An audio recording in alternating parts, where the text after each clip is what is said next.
Fala aí, seus marroquinos! Como é que vocês estão? Tudo bem com vocês? Bem-vindos a mais um vídeo desse canal. Eu tô aqui em Tanger, cubinho da Seleção Brasileira, e como prometido, vamos trazer mais uma temática sobre a seleção. E talvez essa seja realmente a principal temática. É a principal pergunta. Quem vai ser o novo técnico da Seleção Brasileira? Quem será o nome escolhido? Qual é o melhor nome para dirigir o Brasil neste momento? Eu vou trazer uma breve análise da minha opinião sobre alguns nomes aqui, fiz uma listinha e a gente vai debater junto. Claro que o Ramon Menezes hoje é o técnico interino, obviamente que ele não vai continuar sendo o treinador da seleção, a CBF está buscando outros nomes, outras alternativas, especialmente treinadores estrangeiros, mas a gente vai falar aqui sobre treinadores de fora do Brasil e também sobre treinadores que trabalham no Brasil. Então, ó, chega deixando o like, chuva de like. Vamos fazer o hat-trick hoje, hein? É like, é se inscrever no canal e também ativar o sininho. Se fizerem isso, estão de bem comigo. Ah, e outra coisa, como a gente vai falar sobre uma temática muito específica aqui, que são os treinadores, eu quero saber a opinião de vocês nos comentários.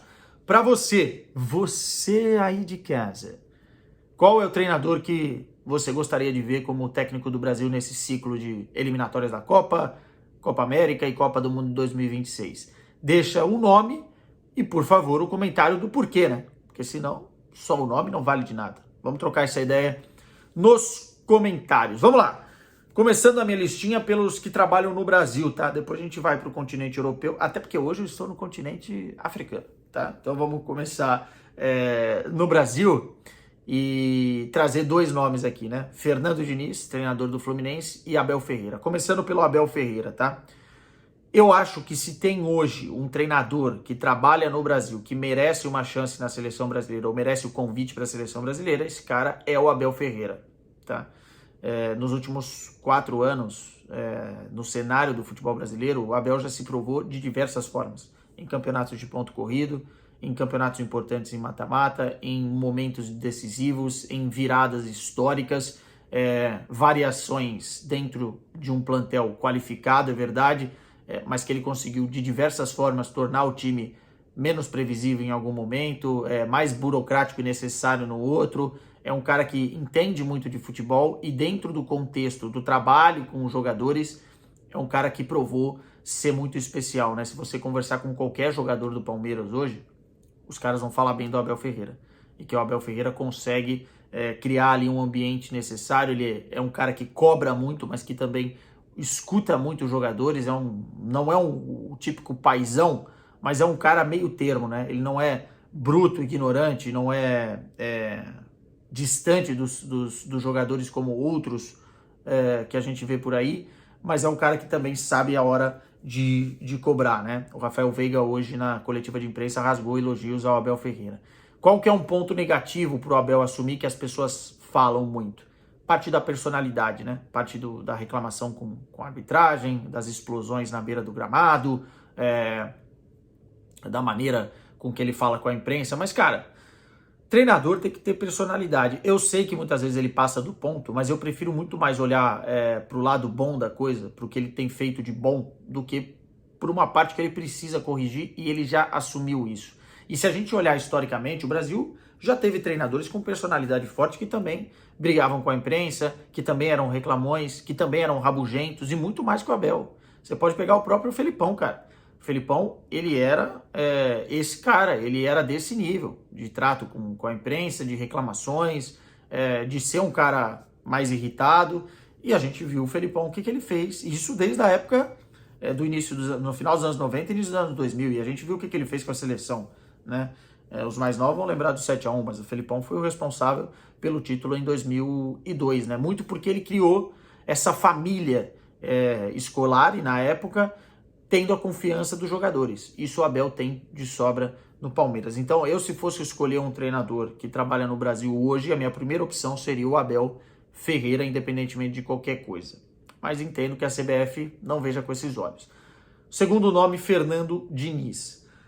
Fernando Diniz tem muitas coisas interessantes. Eu não acho um nome absurdo, porque tem muita gente que acha que o Fernando Diniz não ganhou nada até agora, né? Ou pelo menos quase nada. Como treinador, sempre batendo na trave, teve problemas de relacionamento no passado, especialmente com o São Paulo, né?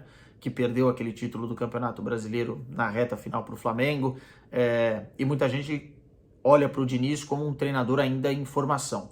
Eu vejo ele um treinador em formação, mas eu vejo ideias muito bem definidas do que ele quer fazer para os times dele e poderia sim resultar bem na seleção brasileira, né? Até porque o suco que ele teria na seleção brasileira ele não teve em nenhum outro lugar. Qualidade que ele teria na seleção brasileira ele não teve em nenhum outro lugar, né? E o Diniz é muito querido pelos jogadores que ele trabalha também, porque ele não só cobra o jogador, mas ele ensina taticamente, ele evolui o jogador muito, e também a forma que o Diniz conduz as suas equipes agrada os jogadores, né? Os jogadores sentem mais liberdade, se divertem nos treinamentos, conseguem entender melhor o que o Diniz quer passar. Então eu acho que é um treinador que, apesar de estar em evolução e precisar de títulos para que gabaritem ele para assumir a seleção brasileira, é um cara que faria um trabalho interessante. Aí você vai falar, pô,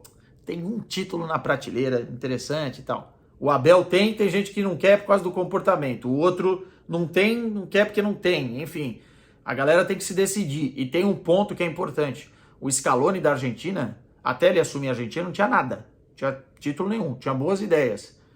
Hoje já conquistou a Copa do Mundo, Copa América e aquele jogo lá, finalíssima, né, entre o campeão da Conmebol e o campeão da UEFA. Então, por que não o Diniz não poderia ser o nosso Scaloni do futuro?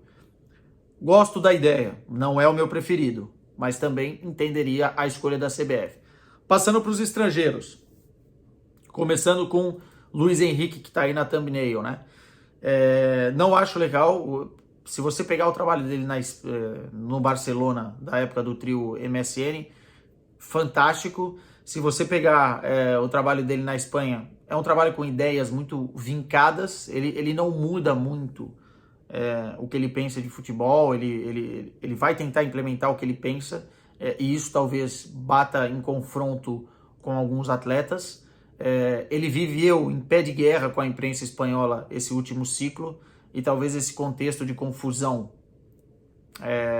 atrapalhe um pouco, mais do que o Abel Ferreira, muito mais do que o Abel Ferreira. O que o Luiz Henrique viveu com a seleção espanhola é outro patamar do que o Abel Ferreira viveu ou vive com a imprensa brasileira, né?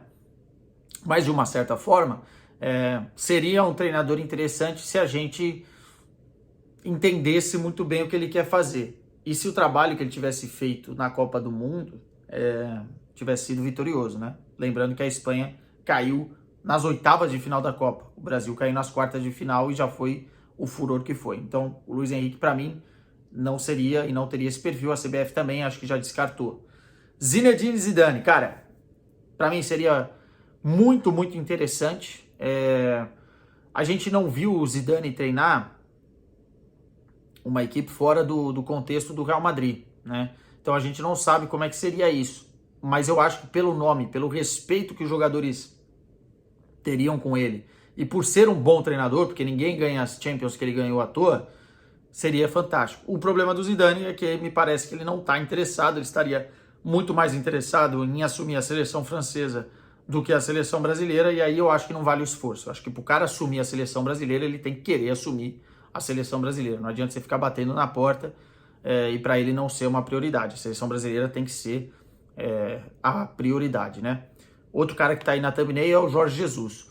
A situação do Jorge Jesus coloca ele na rota da Confederação Brasileira de Futebol, porque o Jorge Jesus não está bem com o Fenerbahçe, a relação já está por um fio, muito provavelmente ele não vai continuar no Fenerbahçe na próxima temporada, depois do meio do ano. A gente não sabe se o Fenerbahçe vai bater ou não campeão turco, mas a verdade é que o trabalho é muito contestado, inclusive pela torcida do Fenerbahçe e contestado pela imprensa lá. Eu acho que o Jorge Jesus não tem o perfil também para assumir a seleção brasileira. Seria um plano C, um plano D na minha lista, ou até mais. Ele não vem de bons trabalhos. No Benfica, ele foi mandado embora. Ele não fazia um excelente trabalho no Benfica, apesar de ter se classificado na fase de grupos da Champions. Era um trabalho muito, muito abaixo do que, por exemplo, o Roger Schmidt está entregando agora. No Fenerbahçe, ele também não faz um trabalho excelente. É um treinador muito contestado por lá. Então é um treinador que a gente vive de um reflexo do que aconteceu com aquele Flamengo em 2019, né? E eu acho que isso não é o suficiente para gabaritar o cara a assumir a seleção brasileira de futebol. Acho que o Jesus não emendou bons trabalhos fora o Flamengo nos últimos anos. No Sporting ele também já tinha ido mal, depois ele foi para o mercado árabe, enfim, e não foi tão bem. Então acho que aquele lapso, qual Jesus que a gente vai ver? Vai ver o Jesus do Flamengo ou vai ver esse último recorte que eu fiz? Para mim também não é opção. E aí, pegando o que para mim seria o ideal e para a CBF também, seria ouro sobre azul, seria a menina dos olhos, ou o menino dos olhos, no caso da CBF, Carlo Ancelotti. Não só pelo contexto vitorioso da carreira do Ancelotti, ele já ter se provado em diversos clubes, ele já ter se reinventado diversas vezes, ele acabar vencendo a Champions como venceu na temporada passada, num mata-mata emocionante do Real Madrid. Eu acho que ele teria um perfil muito agregador e de muito ensinamento com essa nova garotada que hoje é a cara da seleção brasileira. Primeiro que ele conhece os jogadores que ele trabalha no Real Madrid, os caras amam ele, né? Nós estamos falando de Militão, Rodrigo, Vinícius Júnior, esses caras, o Casemiro, que agora está no Manchester United, mas enfim, esses caras têm a confiança completa do Ancelotti e o Ancelotti nos caras. Então a espinha dorsal do Brasil confia neles. E já estão passando, pelo que hoje o Ederson falou, para todo mundo dentro da seleção, o quanto é legal trabalhar com o seu Carlo Ancelotti, né? E isso vai ser muito positivo, ele já chegar com a aceitação da base da seleção brasileira, né? Então o Ancelotti viria com essa aceitação e é um cara que tem no seu currículo, além dos títulos, também bons trabalhos, né? Se a gente não ver times espetaculares, como por exemplo os times do Guardiola, que esse também está descartado totalmente porque, enfim, não vai sair do Manchester City agora, mas se a gente não vê times que encantam, né, a nível de futebol, a gente vê times muito pragmáticos, né? E para isso, numa Copa do Mundo, é importante. Ele é um especialista em vencer Liga dos Campeões, ele é um especialista em reviravoltas, ele tem uma frieza necessária para momentos que essa frieza exige, especialmente em competições como a Copa do Mundo, competições mata-mata, e eu acho que seria o nome ideal, né? O casamento perfeito. E aí muitas pessoas podem falar, não queria um treinador estrangeiro na seleção brasileira. Cara, isso é bobagem. Você não tem que olhar para a nacionalidade do cara. Você tem que olhar para a competência e para as ideias. E hoje, o Carlo Ancelotti, para mim, é a melhor opção. Quero saber de vocês. Deixem aqui nos comentários qual a melhor opção. Se não for o Ancelotti, quem vocês fariam ser o treinador da seleção brasileira em segundo lugar? Pode colocar em ranking aí quem vocês preferem, do 1 ao 5, do 1 ao 10. Enfim, que eu vou dar uma olhada e a gente vai trocando essa ideia. Tá bom? Um beijo para vocês e até o próximo vídeo.